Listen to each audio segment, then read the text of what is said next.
काले सफेद धुएं से नए पोप का कैसा कनेक्शन? क्या होता है पैपल कॉन्क्लेव? कौन होते हैं चर्च के कार्डिनल्स? कौन है वो 120 लोग जिन पर नए पोप को चुनने का होता है जिम्मा? कौन है पोप फ्रांसिस के 4 उत्तराधिकारी? जानिए पोप के चुनाव की पूरी प्रक्रिया। पोप की मौत के बाद अगले पोप के दावेदारों के बारे में कोई आधिकारिक ऐलान नहीं होता है।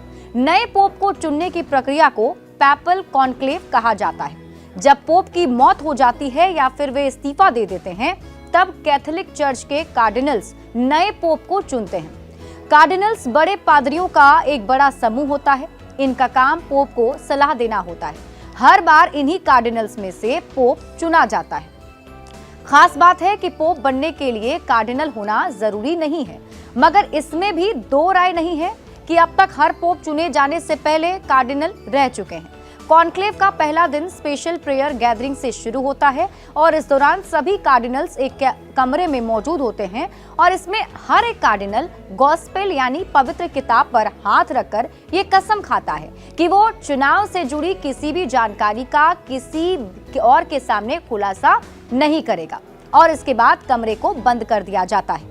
फिर बेहद ही गोपनीय तरीके से वोटिंग की प्रक्रिया शुरू होती है। हर एक कार्डिनल अपनी पसंद के नाम को एक कागज पर लिखता है। इसके बाद इन्हें एक प्लेट में रखा जाता है और इसके बाद 3 अधिकारी इन्हें गिनते हैं। वोटिंग के बाद सभी बैलेट को जला दिया जाता है ताकि पोप के चुनाव की प्रक्रिया का किसी भी तरह का खुलासा कभी ना हो सके। यहाँ आपको ये बताना जरूरी है कि ये प्रक्रिया तब तक जारी रहती है जब तक कि कोई उम्मीदवार 2/3 बहुमत हासिल नहीं कर लेता है।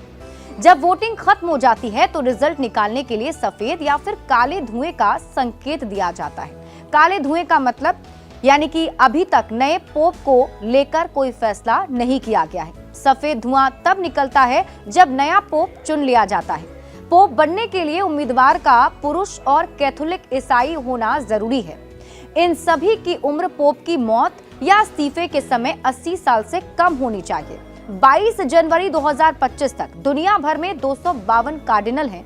इनमें से 138 कार्डिनल ऐसे हैं जिनकी उम्र 80 साल से कम है। वहीं नए पोप बनने के 4 बड़े दावेदारों पर नजर दौड़ाएं तो इटली के पिएत्रो पारोलिन सबसे बड़े दावेदार माने जा रहे हैं, जबकि घाना के कार्डिनल पीटर टर्कसन दूसरे बड़े दावेदार माने जा रहे हैं और हो सकता है कि इन्हीं लोगों में से किसी एक का चुनाव हो।